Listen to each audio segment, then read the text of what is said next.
England futsal দলে ডাক পেয়েছেন ইমান আলম। যাকে চিনতে পারেনি বাংলাদেশ, তাকে চিনতে ভুল করেনি ইংল্যান্ড। কিছুদিন আগে বাংলাদেশের প্রবাসী ফুটবলারদের ফুটবল ট্রায়ালে অংশ নিতে এসেছিল বাংলাদেশে, যার খেলা দেখে মুগ্ধ হয়েছিল দর্শক থেকে শুরু করে সবাই। বলছিলাম ইমান আলমের কথা।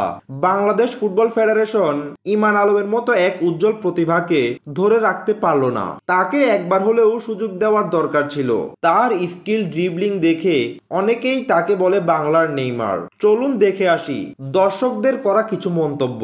ইংল্যান্ডের হয়ে খেলুক, এই দেশে বাঞ্চদের পাল্লায় পড়লে কেরিয়ার ধ্বংস হবে। দেশের বাইরে খেলে বা কাজ করেও নিজ দেশকে রিপ্রেজেন্ট করা যায়। এ দেশের নাড়িতেই পচন, তাই প্রতিভার দাম নেই। বিশ্ব চ্যাম্পিয়ন বাংলাদেশে ডাক পাওয়া এত সোজা না। ইংল্যান্ডের মতো ছোট দলে ডাক পাওয়া স্বাভাবিক ব্যাপার।